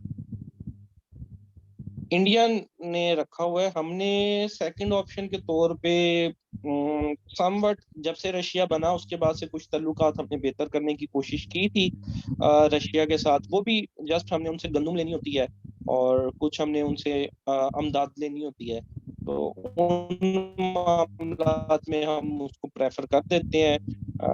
लेकिन कोई बहुत ज़्यादा अच्छे ताल्लुकात रशिया के साथ हमारे नियर फ्यूचर के अंदर नहीं रहे। कुछ रीजनल अलायंसेस जो हैं एशिया के बने, तो उसके अंदर हमारा कुछ उनके साथ इंटरेक्शन हो जाता है। तो बाकी जो है हमारे कोई अब कोशिश की जा रही है कि पहले एक गैस पाइपलाइन थी 2016 में इनके साथ होना था मुआहिदा, वो नहीं हो सका। अब पेट्रोल सस्ते दामों में है, वो भी memorandum of understanding MOU sign होने में काफी टाइम लग जाता है। नेगोशिएशन जारी हैं, तो देखें उसका क्या रिजल्ट निकलता है। और चलें, बेहतर हो गया। ठीक है, मेरा ख्याल है आप लोगों का कोई क्वेश्चन हो तो आप लोग जो है वो पूछ सकते हैं। जो रिसेंट अमेरिकन निकले हैं सर अफगानिस्तान में, सर इसका पाकिस्तान का क्या रोल है, इसमें क्या किरदार अदा किया पाकिस्तान में? जो इंटरव्यू में जवाब देना वो बताना है या आपको वो बताना है जो रियलिटी है, ये बताएं। सर दोनों इंटरव्यू बताओ। का बताएं आप। इंटरव्यू का बताएं। इंटरव्यू के हिसाब से ये तो है वो पूछ सकता है कि पाकिस्तान का क्या रोल है। की जंग में पाकिस्तान जो है वो तालिबान के साथ रहा इसी वक्त में जब तालिबान बने। बेसिकली ज़ियाउल हक ने बनाए थे, अमेरिका ने, सऊदीया ने और पाकिस्तान ने मिलके रशिया को हराना था बेसिकली अफगानिस्तान में। और उसके बाद जो है जब तोड़ दिया गया रशिया को, तो 1991 में 1991 में रशिया टूट गया, तो अफगानिस्तान पीछे रह गया। अफगानिस्तान में फिर जो गवर्नमेंट है वो आ गई थी तालिबान की। कुछ अर्सा 1991 से 1995 तक जो है यहाँ डिफरेंट ग्रुप, क्योंकि यहाँ लड़ाई हो गई, अमेरिका जीत गया, रशिया टूट गया। अब पीछे जो बचे, जिन लोगों ने लड़ाई की थी, जो लोग यहाँ मौजूद थे, अब उनके दरमियान ये चीज हो गई कि ये मुल्क है किसका। 4-5 साल ये जो है टग ऑफ वार चलती रही और आखिरकार तालिबान ने वहां पे अपनी गवर्नमेंट क्रिएट कर दी, ऑफिशियल गवर्नमेंट 1996 में। और पाकिस्तान के अच्छे ताल्लुकात रहे तालिबान के साथ, क्योंकि क्रिएट ही हमने किए थे, तो बरादराना ताल्लुकात जो हैं वो इस्तवार हो गए। लेकिन 2001 में वाकया हो जाता है वर्ल्ड ट्रेड सेंटर का, और अमेरिका खिलाफ हो जाता है तालिबान के। अब क्योंकि अमेरिका तालिबान के खिलाफ हुआ, तो अमेरिका ने कहा कि पाकिस्तान को भी तालिबान के अगेंस्ट होना पड़ेगा। पाकिस्तान ने न्यूट्रल रहना चाहा, तो उसने कहा नहीं, जो या तुम हमारे दोस्त हो या हमारे दुश्मन हो, बुश ने कहा था गालिबन। इधर विद अस और इधर अगेंस्ट अस, हाँ जी, ये वर्ड थे either with us और either against us। तो फिर पाकिस्तान ने अमेरिका से, तो क्योंकि शुरू से ही हमारी ये पॉलिसी का हिस्सा रहा है अमेरिका के साथ गुड ताल्लुकात, पैसे पूछे सारे वहीं से आते हैं, IMF उनका है, वर्ल्ड बैंक उनका है, इवन के सऊदीया और कतर भी हमें पैसे नहीं देते जब तक IMF हमें अप्रूव नहीं करता। इस्लामी बरादर ममालिक भी हमें पैसा नहीं देते, और वहीं से सारे पैसे आते हैं, फौज भी वहीं के फंड पे चलती है, जो सारे मामला। खैर बात लंबी हो जाएगी, तो हम डुअल पॉलिसी के ऊपर चलेंगे। हम तालिबान को मारते भी थे, मुशर्रफ जो है उसकी पॉलिसी, और नेटो फोर्सेस का सामान छीन के तालिबान की मदद भी करते थे, जिसकी वजह से अमेरिका हमसे काफी बाद में नाराज भी रहा। उन्हें पहले तो समझ नहीं आई, बाद में जब तक समझ आई काफी लेट हो गया था। मुशर्रफ इंजॉय करता रहा इस चीज को कि उनसे वैसे भी एड लेता था कि तालिबान को मारना है, और जो यहाँ से ट्रक गुजरते थे नेटो के, वो भी हम ही लोग जो हैं उनको अगवा करके सारी चीजें मुल्क में यूज कर लेते थे और कहते थे तालिबान ले गए। डुअल पॉलिसी रही। लेकिन बाद में थोड़ा सा हमारा जो है पॉलिसी शिफ्ट आया, और हमने तालिबान की बेसिकली मदद की इस वार के अंदर, जो उनकी अमेरिका वार हुई है, जिसपे हमें अमेरिका तो बार बार ब्लेम करता है, लेकिन हम अपने मुल्की लेवल पे यही कहते हैं कि हमने न्यूट्रल रहे हैं, हमने ऐसा कुछ नहीं किया, हमने तालिबान की जो है मदद नहीं की। लेकिन एट द बैक एंड हमारी जो इस्लामी तंजीमें हैं वो और फौज भी, वो बैकअप करती हैं तालिबान को। और जो विड्रॉल है उसके अंदर भी अमेरिकन जब यहाँ से निकले, तो उनको पैसेज वे भी प्रोवाइड किया गया पाकिस्तान से निकलने का, पाकिस्तान के एयरपोर्ट पे उन्होंने रुके और यहाँ से जो है वो आगे गए। फिर पंजगोर का इलाका जो था, पंजशेर का, वहाँ से भी एक ग्रुप को विद इन अफगानिस्तान निकालना था, तालिबान के जो खिलाफ था, तो उसको भी निकालने में पाकिस्तान आर्मी ने यहाँ से हेलीकॉप्टर वगैरह गए और हेल्प की। फिर हमारे जो फैज हमीद हैं ISI के हेड, वो भी वहाँ पे गए थे चाय पीने और उनकी तस्वीर वायरल हुई थी। तो तालिबान की जो बेसिकली पाकिस्तान ने इस चीज के अंदर हेल्प की है अमेरिका के विड्रॉल के अंदर, लेकिन फिर भी तालिबान के साथ हमारे थोड़े से इशू फिर बन जाते हैं। इशू ड्यूरन लाइन का, जो हमारा बॉर्डर है, पाकिस्तान आर्मी ने पिछले कुछ अरसे में उसकी फेंसिंग करने की कोशिश की है कि चले एक प्रॉपर फेंस हो जाए और पता चल जाए अब ये पाकिस्तान का बॉर्डर है और दूसरा अफगानिस्तान का। अफगानिस्तान पहले अमेरिका के साथ लड़ाई में बिजी था, अब जैसे ही वो फ्री हुए हैं तो तालिबान ने कहा इस फेंसिंग को रोक दिया जाए। ये फेंसिंग तो मिले जुले हमारे जो ताल्लुकात है ना तालिबान के साथ, जो न्यू गवर्नमेंट है उसके साथ मिले जुले ताल्लुकात है।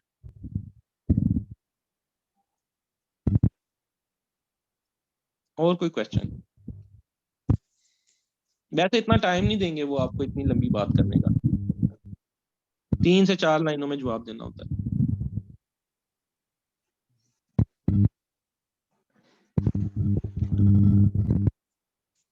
सर क्वेश्चन ये है कि डाटा इतना इकट्ठा हो गया है, इवन के सिर्फ अगर उसकी बात करें जो आपसे डिस्कशन हुई है कि वो कंफ्यूजन क्रिएट ज्यादा हो रही है एट द एंड, और खास तौर पे जब इंटरव्यू की जिस तरह डेट करीब आ रही है, तो और कोई इंटरव्यू से पिछले दिन तो आपको ये लगेगा आपने कुछ पढ़ा ही नहीं हुआ। सही कह रहा हूँ? एग्जैक्टली तो सर यार कुछ टिप्स आप दे दें कि हमारा कॉन्फिडेंस लेवल लूज ना हो। यार देखें, जब आप मेहनत करते हैं ना, जो चीज पढ़ी होती है, आप माशाल्लाह आप जितने लोग हैं वो लोग हैं जो टेस्ट भी क्लियर करके आ चुके हैं, और आप एक वो स्टेज क्लियर करके आए हैं जहाँ पे आप लोगों ने अपनी नर्व्स पे काबू रखा है। इवन के टेस्ट देने से पहले पिछले दिन तक भी यही लग रहा होता है कि हमने कुछ भी नहीं पढ़ा, सारी चीजें भूल गई हैं। कितनी सारी बुक्स होती हैं, brain teaser, vet scan, vet capsule, PCS manual और अलरम बलरम, बहुत सारी बुक्स होती हैं, और आखिरी दिन तक ये लग रहा होता है सारा कुछ भूल गया है। लेकिन जब आप जाते हैं एग्जाम वाले डे पे और आपने मेहनत की होती है तो आपको चीजें याद आ जाती हैं। ठीक है, किसी ना किसी जगह से कोई 2-4 रिपीटेड भी MCQs होते हैं, कुछ MCQs आपने पास पेपर में पढ़े होते हैं, कुछ चीजें आपने डिफरेंट जगह पढ़ी होती हैं, कुछ अपना आप वहाँ पे कॉन्फिडेंस मेंटेन करके पेपर टैकलिंग टेक्निक अच्छी अपना के पेपर अच्छा कर रहा है। सेम अप्लाई होता है इंटरव्यू के लिए। आप लोग जब डिफरेंट सोर्सेज को पढ़ रहे हैं तो जाहिर बात है चीजें मिक्सअप भी होंगी। आखिरी 1-2 दिन इंटरव्यू एंजाइटी में ये भी लगेगा कि शायद हमने कुछ पढ़ा ही नहीं है। अब इंटरव्यू की डिमेंशन इतनी बड़ी है, वो DVM की भी और जनरल नॉलेज की भी, कि हम सबको तो कवर नहीं कर सकते। हम मैक्सिमम चीजों को कवर करने की कोशिश करते हैं और फिर वहां पर आपस में मैसअप होती हैं।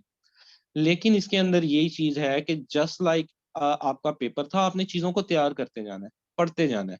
ठीक है, अपना एक साथ में क्वेश्चन आंसर सेशन होता है, कुछ उसके अंदर जवाब दे रहे हैं, उनकी प्रैक्टिस हो रही है, कुछ साइलेंट ऑब्जर्वर के तौर पे सुन रहे हैं। वो भी, उनके पास भी वर्ड्स जा रहे होंगे कि कौन से अच्छे वर्ड्स हम यूज कर सकते हैं इंटरव्यू में। बाकी जब आपने तैयारी की होती है ना, तो इंटरव्यू वाले दिन जब आपसे क्वेश्चनिंग आंसर होते हैं तो आपको चीजें याद आ जाती हैं। कोई बहुत ज्यादा मुश्किल लेवल का इंटरव्यू आपसे वो नहीं लेते, आपसे बेसिक लेवल का इंटरव्यू लेते हैं। वो टॉपिक्स भी हम डिस्कस करेंगे जो ज्यादातर पूछे जाते हैं। उसमें आप लोग अगर प्रैक्टिस करना चाहें तो मैं आपके सामने वो जो है ना जोट डाउन कर देता हूँ। वैक्सीनेशन, हेल्थ में जो बार बार क्वेश्चन पूछे जाते हैं, एक तो आपने ये याद रखना है, how vaccine work, vaccine work कैसे करती है, वैक्सीन का स्केड्यूल क्या है, large animal, small animal, cats, dogs. ठीक है, इनका आपने वैक्सीनेशन का स्केड्यूल भी याद करना है। सेकंड नंबर पे डीवर्मिंग, ये वैसे हमने टॉपिक आखिर में डिस्कस भी करने थे, लेकिन आप लोगों को बता दूं कि बहुत ज्यादा हम तो बहुत डीपली जाके भी चीजों को देखते हैं, बट जैसे पेपर भी सुपरफिशियली आता है, इस तरह इंटरव्यू भी मोस्टली सुपरफिशियली आप लोगों से पूछा जाता है, लेकिन डीप की भी हमें जरूरत है। आप जितनी अच्छी तैयारी के साथ जाएंगे उतना ज्यादा वहां पे आप चीजों को मेंटेन करने के और उनको एक्स्ट्रा पॉइंट बताने के, एग्जैक्ट पॉइंट बताने के काबिल हो सकेंगे। दूसरे नंबर पे आपने डीवर्मिंग का याद करना है, ठीक है। इसका डीवर्मिंग का शेड्यूल देख लें। ये तो सिंपल ही होता है कि स्टार्ट में आप स्टार्ट करवा देते हैं 15 दिन बाद, उसके बाद जो है हर 3 महीने बाद इसकी डीवर्मिंग होती है। कुछ डीवर्मर जो है जो यूज होते हैं, लेवेमिसोल, अल्बेंडाजोल, जस्ट लाइक हो गए, उनका आपने याद कर लेना है। ऑक्सीक्लोजोनाइड हो गया, डिफरेंट प्रिपरेशंस के अंदर ही आते हैं। एफएमडी डिजीज को आपने सही तरह से कवरेज देनी है। बार बार पूछा जाता है इसके साइन सिम्टम्स, इसको कंट्रोल करने का तरीका। मास्टाइटस, इसको आपने थारोली कवरेज देनी है। लंपी स्किन डिजीज, क्योंकि ये न्यू इमर्जिंग है, इसके बारे में भी आप लोगों से जो है ना वो क्वेश्चनिंग हो सकती है। फिर ये कुछ चीजें हो गई आपकी जो है related to medicine. Reproduction portion हमने पढ़ा, उसके अंदर कुछ मैंने आपको टॉपिक्स बताए थे कल एक आखिरी स्लाइड में। Pyometra, endometritis, prolapse, dystocia, repeat breeding and oestrus, oestrus cycle. ये 7-8 टॉपिक जो है आपने रिप्रोडक्शन के, इनको थारोली कवर करना है। आप और ज्यादा बहुत सारी चीजें भी नहीं ना पढ़ते, ये जो मेन मेन चीजें बता रहा हूँ ये भी कवर कर जाएंगे तो काफी हेल्प हो जाएगी आपके इंटरव्यू में। पोल्ट्री के अंदर अगर आप आ जाएं तो पोल्ट्री के अंदर आपने जो है main diseases, Newcastle disease, ND disease, IBD disease, IB disease, infectious bronchitis, avian influenza and coccidiosis, इनको सही तरह से तैयार करना है। और इनमें भी मोस्ट इंपॉर्टेंट अगर सारी डिजीजेस में बात कर लें तो एवियन इन्फ्लुएंजा और कॉक्सीडियोसिस, ये 2 डिजीजेस बहुत ज्यादा आपकी जो है वो इंपॉर्टेंस की हामिल है। फिर आगे हम पैरासाइटोलॉजी सब्जेक्ट पे जाएंगे। अभी तो देखिए हम 4 सब्जेक्ट को कवर कर रहे हैं। सब्जेक्ट तो हो सकता है वो आपसे कुछ माइक्रोबायोलॉजी में से भी पूछ ले, पैथोलॉजी, बट इसमें वो घबराने की, जब बहुत ज्यादा मुश्किल क्वेश्चन होते हैं वो बेसिकली सिर्फ आपका कॉन्फिडेंस लेवल चेक करने के लिए होते हैं। कि सबसे पहले ही उसने एक मुश्किल सी चीज आपसे अगर पूछ ली, फॉर एग्जाम्पल पीसीआर का उसने आपसे पूछ लिया और आपको नहीं आया, तो आप स्कैटर्ड हो जाते हैं। बस स्कैटर्ड नहीं होना, उसको सॉरी बोल के आपने अपना कॉन्फिडेंस मेंटेन रखना है। स्टार्टिंग पॉइंट से लेके इंटरव्यू के एंड पॉइंट तक, चाहे जितने मर्जी मुश्किल क्वेश्चन हो जाए, आपको एक क्वेश्चन का जवाब भी ना आए, आपने रिलैक्स माहौल में, नेचुरल माहौल में उनके साथ एक गपशप लगानी है। डेफिनेटली कुछ प्रेशर होता है, लेकिन जाके सलाम वगैरह करेंगे ना, बैठेंगे, 1 आधे मिनट के अंदर वो आपका जो प्रेशर है ना वो सेटल डाउन हो जाता है।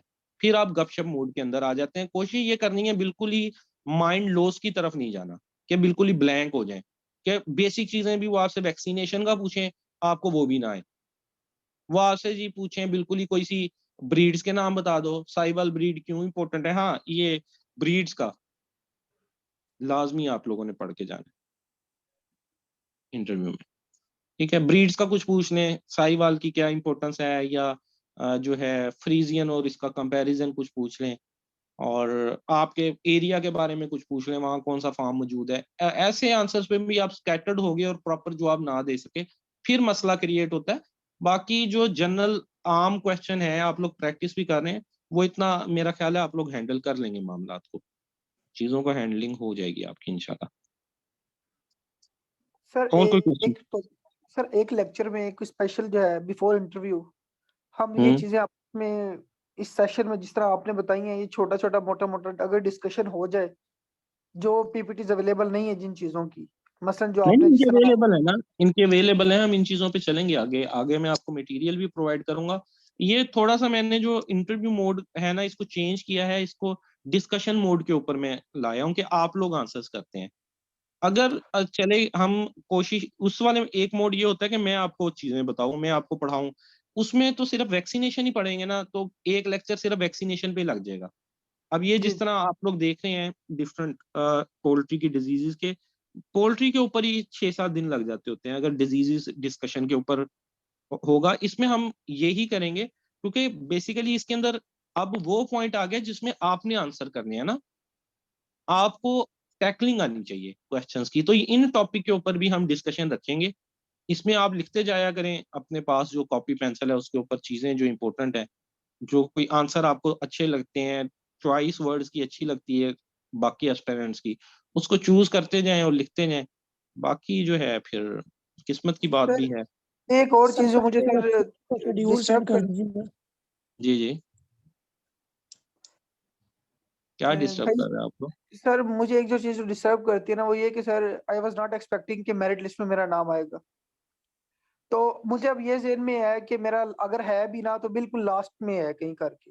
ओ और फिर भी यार, सबसे पहले ही लेक्चर मेरा इसी बात पे था कि आपकी मार्क्स नहीं अब काउंट होने, मैटर करने, आपकी एकेडमिक्स नहीं मैटर करनी अब। सबसे पहला लेक्चर इसी बात पे था। क्या मैटर करना है? इंटरव्यू। पिछला सारा कुछ भूल जाएं, मेन थिंग इज इंटरव्यू। आपके कितने नंबर थे, आपने ये जो मार्क्स है ना वो आपको इंटरव्यू तक क्वालिफाई करने के लिए थे। अब मार्क्स आपके फॉर एग्जांपल कम से कम भी हो, 60 मेरिट है, 60 तो होंगे ना, 30 जी तो जी होंगे 50 में से, इधर भी जी जो है 30 तो होंगे 40 में से।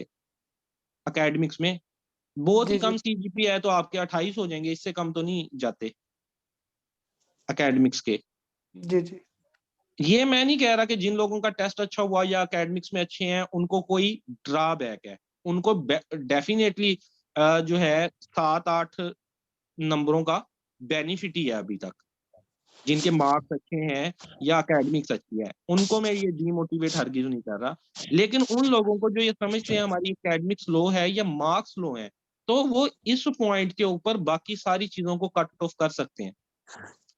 अगर आपको इंटरव्यू में 60 नंबर मिलते हैं और एक को 80 नंबर मिलते हैं, तो दरमियान में ये 7-8 नंबरों का गैप है, ये तो बिल्कुल 20 नंबरों तक का गैप मैं कहता हूँ कवर हो जाता है इंटरव्यू में। और मैंने होता देखा है 2.5 सीजीपीए वाले, 2.9 सीजीपीए वाले सिलेक्ट होते देखे हैं। मैंने वो भी सिलेक्ट होते देखे हैं कि 1 मार्क एक्स्ट्रा मिला। आप लोगों को याद होगा 2017 में जो पुराने लोग हैं, पुराने पापी हैं, पंजाब का इंटरव्यू था, 2000 एक्स्ट्रा नंबर मिला। एक 39 नंबर पे फेल थे, बाद में कहीं रीचेकिंग हुई, इंटरव्यूज हो गए सबके, 1 नंबर एक्स्ट्रा मिल गया। उसमें 80 कैंडिडेट आगे चले गए, 80 लोगों को और कॉल आ गई इंटरव्यू की, क्योंकि मेरिट 40 था, उतने भी पास नहीं हो पाए जितने हो पाने थे। 80 लोगों को और चांस मिल गया, उन 80 लोगों में से भी क्वालिफाई कर गए। मेरे अपने जानने वाले हैं उनमें से, मतलब उनके तो मार्क्स बिल्कुल ही एंड पे 50 में से 20 नंबर थे। आपके 20 तो नहीं है, कम से कम भी 30 है। एकेडमिक्स में भी कम से कम जो है आप में से किसी के 28 होंगे, किसी के 29, किसी के 30, मैक्सिमम 32 तक होते हैं, 32 या 33। 32-33 से ज्यादा मैंने आज तक नहीं देखे किसी के, इतने ही होते हैं। तो ये चीजें ठीक है, डेफिनेटली एज है कुछ को, लेकिन आपका अब जो मेन चीज है वो इंटरव्यू ही है। बड़े बड़े बुर्ज आप उलटते देखेंगे और बड़े कॉमन कॉमन से बच्चे जो कॉन्फिडेंस भी जिनका आप समझते हैं कि नहीं होता, वो आप लोग सेलेक्ट होते भी देखेंगे। और इंशाल्लाह आप लोग भी उनमें सेलेक्ट होंगे जो है। ये जो है ना इंटरव्यू, इसकी आप बस मेहनत कर सकते हैं, तैयारी कर सकते हैं, प्रैक्टिस कर सकते हैं जितनी करनी है, और बाकी जो है रिजल्ट अल्लाह पाक के हाथ में होता है। वैक्सीन और वैक्सीनेशन शेड्यूल की पीपीटी मैं आपको शेयर कर दूंगा, हाउ वैक्सीन वर्क्स और इसका शेड्यूल क्या होता है। ये तो मोस्ट इम्पोर्टेंट हेल्थ का क्वेश्चन है, वैक्सीन वर्क कैसे करती है और उसका शेड्यूल क्या होता है। ये तो आपको लाजमी तौर पे याद होना सर चाहिए। और कोई क्वेश्चन? एक और चीज सर की मेडिसिन पोर्शन में ना मैं चाह रहा था कि कुछ जो हमारे केनाइन और फेलाइन फैमिली है ना उनकी कुछ डिजीजेस जो है ना वो भी कवर करने की जरूरत है, डिस्टेम्पर, पार्वो और फर्दर। यार जितना चीजों को एक्सप्लोर करते जाएंगे ना, एक एक सब्जेक्ट को, हर चीज इंपॉर्टेंट लगेगी। ये आप जो कह रहे हैं डेफिनेटली, अब मैं ये तो नहीं कह सकता कि ये चीजें इंपॉर्टेंट नहीं है। ठीक है, आपसे वो पूछ ले इंटरव्यू में और आपके सर आपने तो कहा था वो इंपॉर्टेंट नहीं है, लेकिन उसका हल यही है कि जो चीजें कुछ मैं आपको करवाता हूँ, जैसे मेडिसिन के 3-4 दिन हमारे गए, फिर हमने रिप्रोडक्शन पे, फिर हमने पोल्ट्री पे, उन दिनों में जिन दिनों ये डिस्कशन चल रही है, आपको लगता है कि कैनाइन की कुछ डिजीजेस पढ़नी है, कुछ फेलाइन की और कुछ एक्वाइन की, तो उसको आप डेफिनेटली स्टडी करें ना, उसको डेफिनेटली आप उन दिनों में स्टडी करें। जितने लोग हैं हर बंदे की राय मुख्तलिफ होगी, हर बंदे के ज़हन में अलहदा टॉपिक आ रहे होंगे, हर बंदा अलहदा तरीके से तैयारी कर रहा होगा, आपसे से डाइवर्सिटी होती है ना। जी तो जी सर। जो आपको, मैंने कुछ कॉमन चीजें लेके चल दी हैं, वो मैं कॉमन चीजें लेके चल रहा हूँ, और कुछ जो ये डाइवर्सिफाइड चीजें हैं उसको अपने अपने लेवल पे आप कवर करते जाएं। उससे एक आपको जो है सेटिस्फेक्शन भी होगी, ठीक है। आप मेंटली जो है उससे सेटिस्फाई भी होंगे, जो जो टॉपिक आपके ज़हन में आते हैं उनको कवर करते जाएं, और मोर कॉन्फिडेंट भी फील करेंगे। आया कि उनमें पूछा जाए या ना पूछा जाए इंटरव्यू में, वो एक अलग मामला है, लेकिन ये चीजें जो नॉलेज होती है वो आपको कॉन्फिडेंस प्रोवाइड करती है। तो चीजों को पॉजिटिव लेके चलें, बर्डन बना के ना चलें चीजों को। और मैं आप लोगों से तो ये एक्सपेक्ट करता हूँ कि आप जो स्टेप क्लियर करके आए हैं टेस्ट वाला, तो आप बाकियों से काफी हद तक बेहतर है। अल्लाह का करम कह लें उसको, आप लोगों पे है, आपकी मेहनत है, तो आगे भी आप लोग इंशाल्लाह इसको करेंगे। और अब ज़हन में ये रखें कि एक सीट चाहिए आपको, और वो आपने सीट लेनी है, ठीक है। कंपटीशन ना देखें कितने लोग जा रहे हैं, किनका क्या हो रहा है, फलां का इंटरव्यू क्या हुआ, फलां ने क्या जवाब दिया। आप अपना इंटरव्यू पे सिर्फ फोकस आपने करना है, उसको आपने जाके इंटरव्यू देना है, और ज़हन में ये रखना है कि मुझे इसमें से एक सीट चाहिए बस, जिस पे मैंने सेलेक्ट होना है। बाकी आप मेहनत करें, फिर रिजल्ट आने में भी थोड़ा टाइम लगता है। अल्लाह पाक करम करेंगे, अगर आपके नसीब में होगा तो आपको मिल जाएगी। और मेरा ख्याल है कि क्वेश्चन अब काफी हो गए हैं। सर मेरा एक रहता था, मैं वेट कर। चले आप कर लें हफीजुल्लाह। सर वो मुझे ना बरसा की ग्रोथ में थोड़ी कंफ्यूजन है, कब वो ग्रोथ कर रहा है, कब वो रिग्रेस हो जाता है, वो थोड़ा सा अगर कोई बताना चाहे। बरसा बरसा का ये है कि शुरू में वो इन्फ्लेमेशन की तरफ जाता है, ठीक है। इन्फेक्शियस बर्सल डिजीज है, डेफिनेटली उसकी हाइपरट्रॉफी होगी, वो बड़ा होगा इनिशियल डेज ऑफ डिजीज में। उसके बाद उसकी हाइपरट्रॉफी होती जाएगी, उसका साइज रिग्रेस होता जाएगा, ठीक है, खत्म होता जाएगा, वो छोटा होता जाएगा। लेकिन जब वो छोटा होगा तो उसके अंदर कैरियस प्लग आ जाएंगे, पीप टाइप आ जाएगी। जहरी बात है, कोई इम्यूनिटी की लड़ाई शड़ाई हुई और इस मामले में आखिर में जाके जो है कैरियस मटेरियल अंदर बन जाता है, हेमरेजेस बन जाते हैं, तो उसका साइज जो है वो छोटा हो जाता है। सर मैं बता दूं इसकी डिटेल कब से, मतलब कैसे वो प्रोग्रेस करता है सर जी अब। जी बता दें, आप बता दें। So 2 to 3 days versus start to increase, 5 day ठीक है, मैक्सिमम साइज हो जाता है, 6 डे से रिग्रेस होना शुरू हो जाता है, और 7 से 8 डेज के ऊपर रिग्रेस हो जाता है। ठीक हो गया, ठीक हो ये गया। मतलब कंफर्म है ये। चलो ठीक हो गया। 2 से 3 डेज पे बता रहे हैं इंक्रीज होता है, 5वें डे पे स्टार्ट टू जाके इंक्रीज। स्टार्ट होता है, 5वें डे पे जाके फुल साइज पे चला जाता है, उसके बाद रिग्रेस होना शुरू होता है, और 7वें 8वें दिन पे रिग्रेस हो जाता है।